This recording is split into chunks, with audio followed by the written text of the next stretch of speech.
Some time ago I managed to get my hands on a Honda Spada. Now these were made around 1989 and they are a fantastic little machine, particularly for learners. It's basically a 249cc V-twin with a 6-speed gearbox. It makes about 40 horsepower, 30 kilowatts for the younger people. Now, people ask me why I like old bikes, and that's because the newer bikes tend to have the same amount of torque as the older ones, around 20-21 Newton meters, but they just don't have the power. They don't have the same top end and hell for leather screamability that the old bikes have. There was a golden period between the demise of the two-stroke bikes like the RZ250 and bikes, two-stroke, two-cylinder road bikes of that era, and the heavily over-smogged, fuel-injected single-cylinder shit boxes that we get today. So I've managed to get my hands on this Spada. Now you'll see amongst my videos I have a video on how to put a battery in it, and that's basically all I've really done with it for about the last 12 months. It's got a nice layer of dust on it. I've sort of had a quick look at the bike and it is pretty original and fairly intact. There's a few parts of it I don't like. It's also got a dent on both sides of the tank from where it's been dropped by the previous owner, who used to let his sons learn to ride on it. So she needs a little bit of work to get her back to original, but she'll be a good old workhorse once she's there. It's about 76,000 kilometres on this engine, so it's actually getting up there as far as its lifespan's concerned. The part numbers for a lot of the main engine hard parts, like the pistons, are the same as the later VTRs. I'll drag my VT250FJ out one day and let you have a look at that as well. There's basically the 250V twin evolved from the VT250s, which started in 1983. The Spada here was basically a 1 year, I wouldn't call it special edition, but it was an intermediate sort of an anomaly, and then the VTR 250s came after that. The Spada has the pick of the engines, most torque, most power, and they apparently are fun to ride and handle well. I've never actually ridden one, though I have pushed one around my garage a fair bit. So for the second time or third time since I bought it, I'm going to fire it up. I did notice a nice puddle of petrol underneath it the last time I fired it. That's common. The bike hasn't actually been registered since 2016. This video, of course, is April 2020, so we would expect things like fuel lines and possibly water lines as well to be a little bit dry and cracked. So we're going to fire her up and we're going to find this fuel leak, and that'll be the start of getting this thing back on the road.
that juice.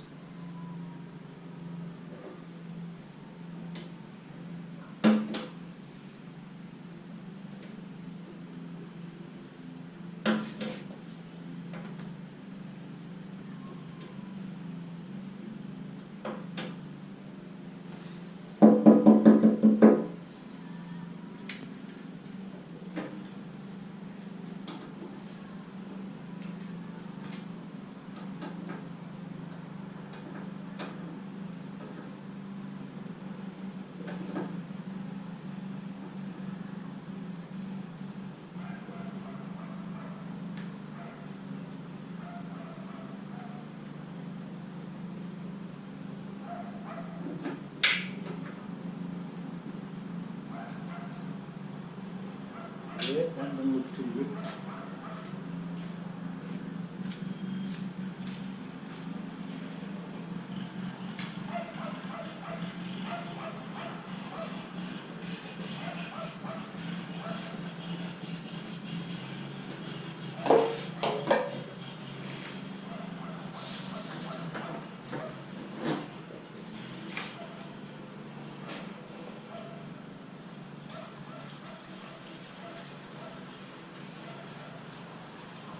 Put too much in there, just enough to fuel the engine, because I can see this tank coming off in the near future.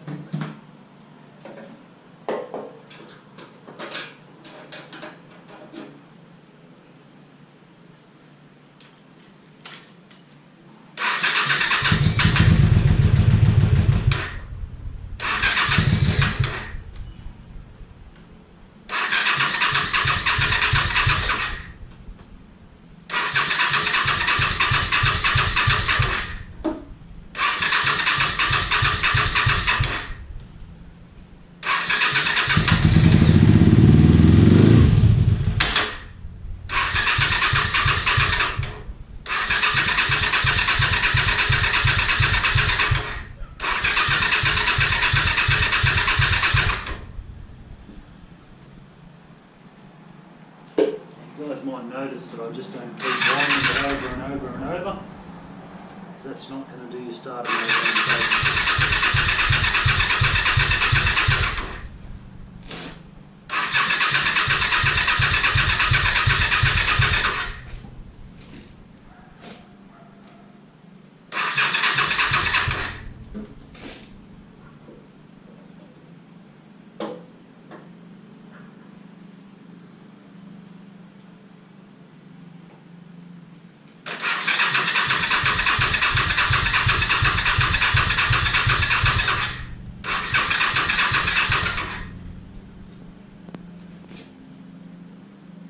We don't have to go till the battery's flat.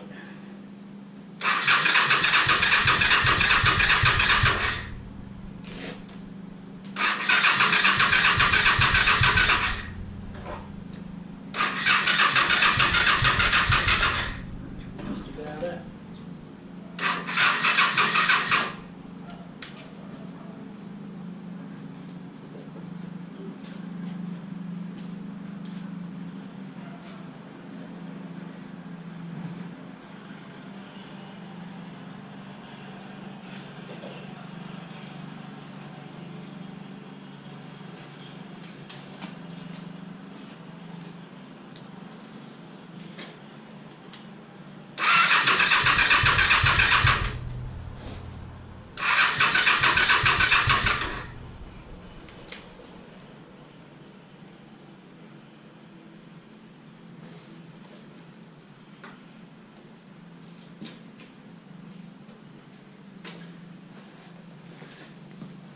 Now most of these bikes have a vacuum tube that goes to the fuel tank, so that when there's no vacuum,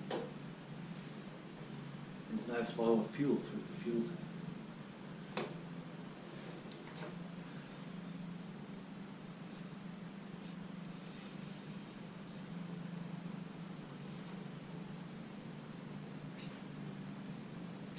So you can cheat.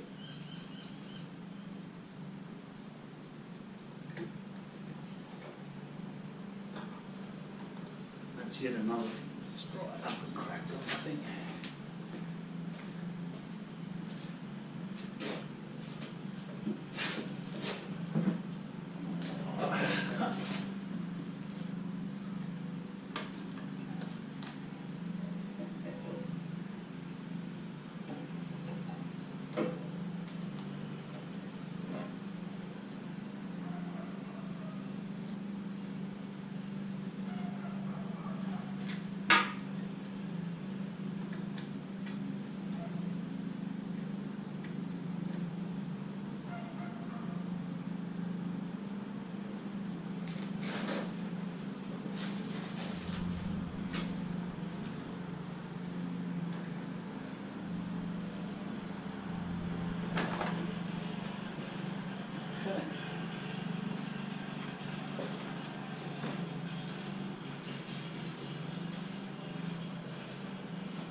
explain what's just happened there. That vacuum tube that I was just telling you about fell off.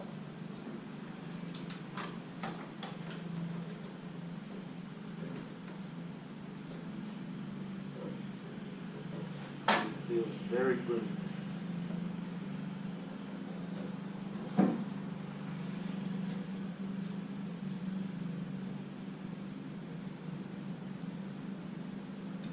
Beautiful.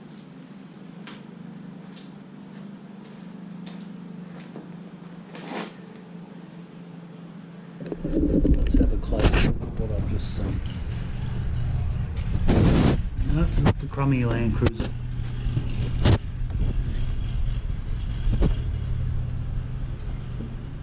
Okay, so we'll pop the camera there.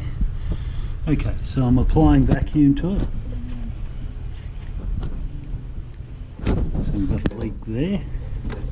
That's another hose that has just come off.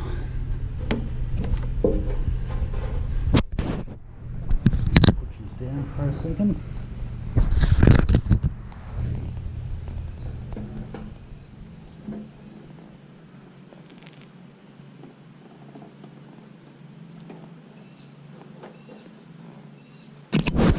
So what we're doing now is we're actually looking at that joint there. Oh.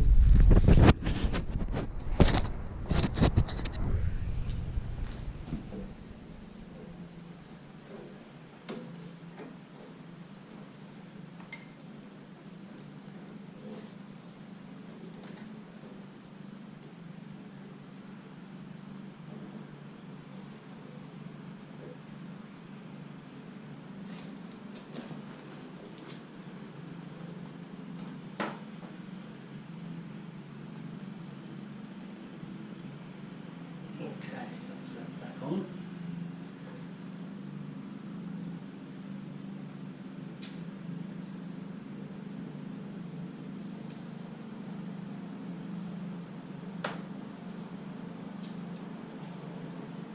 That's suddenly looking a bit more promising, so we'll reconnect this vacuum line.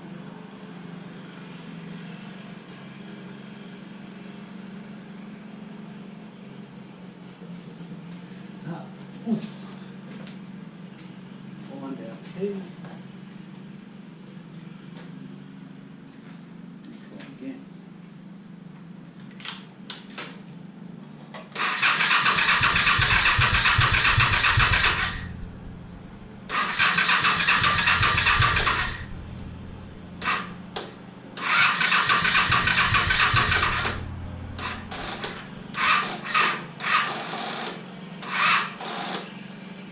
That's it.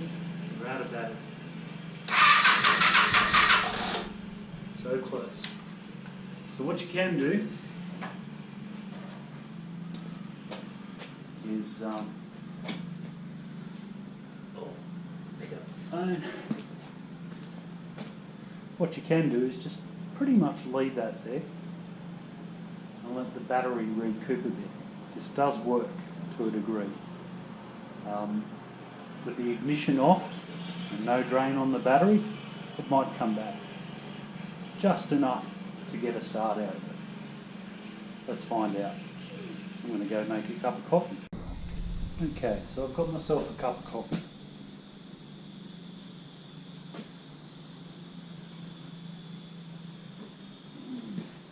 And it's been about 10 minutes. So let's see what happens now.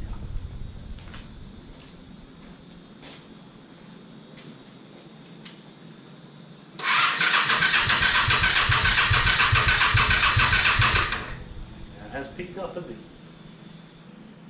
But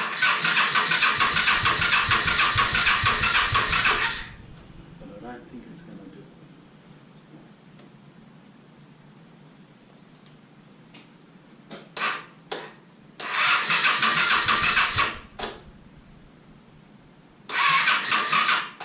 Oh, it wants to.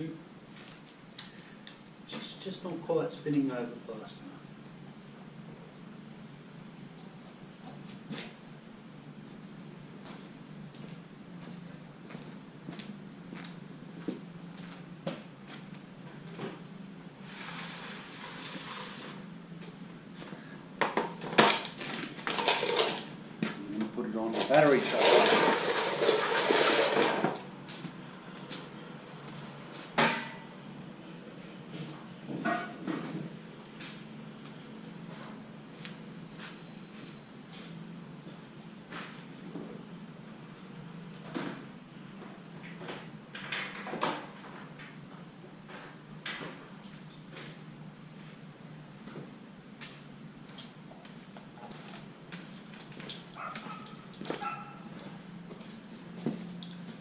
still going to keep it on 10-minute intervals. But we're going to have the charger help it out a little bit to recover. If you have a flat battery, a battery charger is a great thing, but it only puts a surface charge on the battery. If you really want to charge a battery, you have to use the vehicle's own charging system.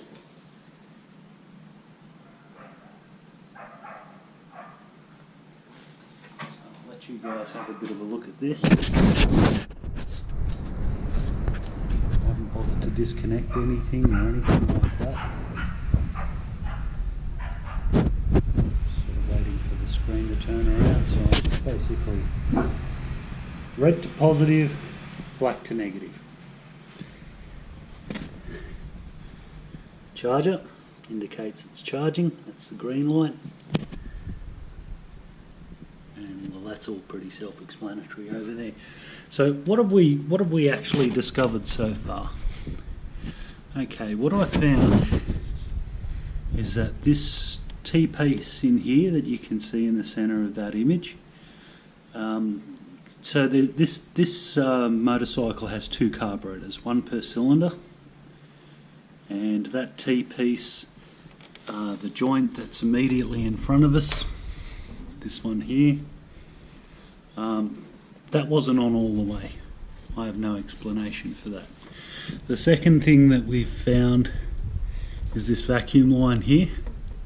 That's very brittle. Now that goes in, let's see if we can get it. You can see my finger there. That's actually a little pipe that's cast into the inlet manifold. And it runs from there up to the back of the fuel tap. And you can actually see it there. I've run out of hands, so I can't show you. But this pipe is brittle, and it's brittle to the point where it just keeps falling off. So this is, this is a part of the problem. So that pipe has to go. Just simply go out, buy a vacuum line of the right diameter, and it'll be fine. So I guess that we're looking at a 30-year-old pipe, and the fact that it's brittle is not a surprise. So they're the two things that have stopped us from firing. I mean, we did get a short fire out of it, but I think it ran out of fuel, and then we just sort of had a cascade from there. You know, we discovered our brittle pipe, we found our leaking fuel line.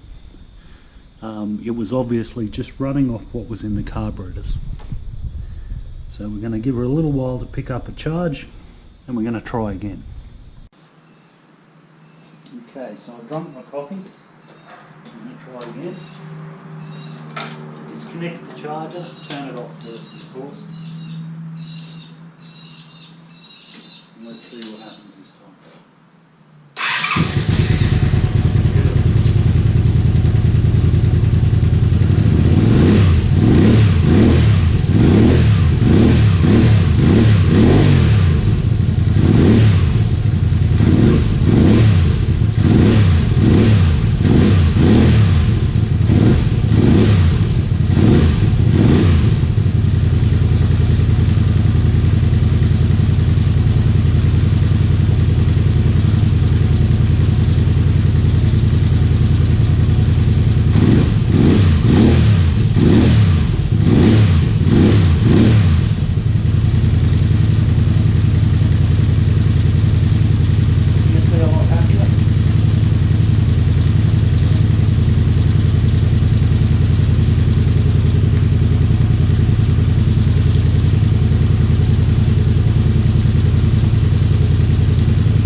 fuel leak going.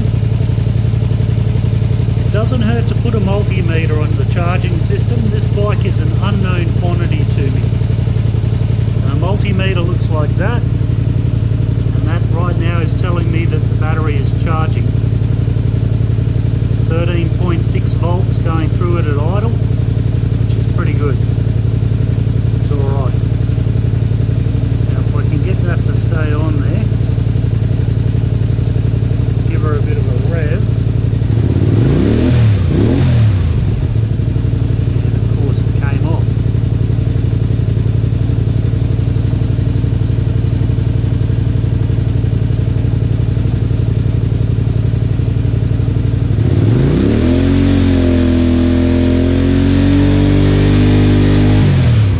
At 14.5 is interesting.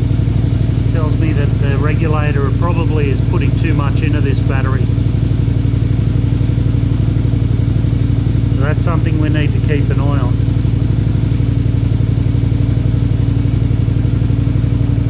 But we have a charge, that's a start.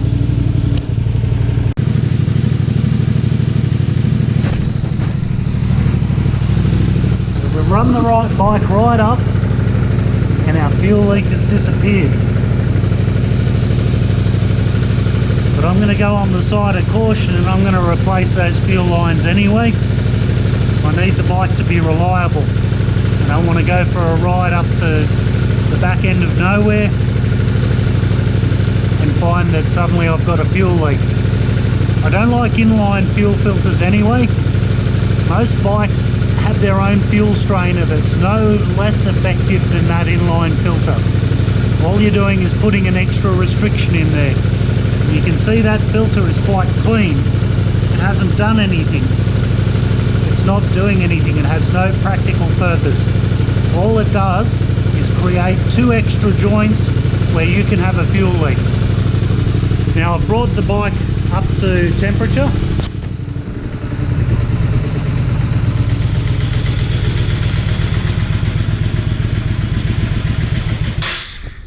And I think I just ran it out of fuel.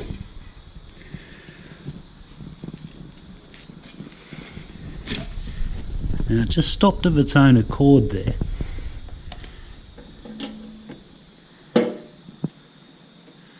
That's the on position.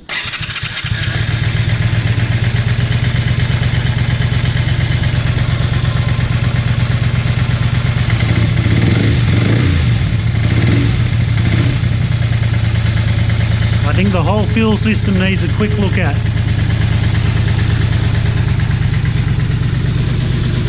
But as I was saying, I've brought the machine up to temperature, and right up till then it had behaved itself well. It obviously has no leaks, but we do seem to be cutting out.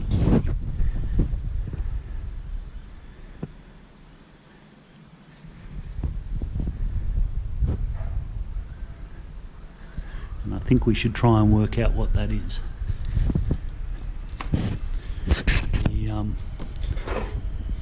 Fuel line seems to be quite empty, so I'm going to speculate there's rust in the tank, and that rust in the tank is actually stopping the bike from the fuel tap from operating in reserve, and that makes perfect sense to me. Now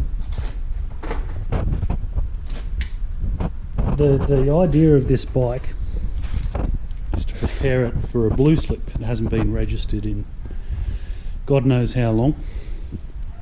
So the next thing we would normally do is to go around the bike and just test everything. Okay, so we've got her up and running.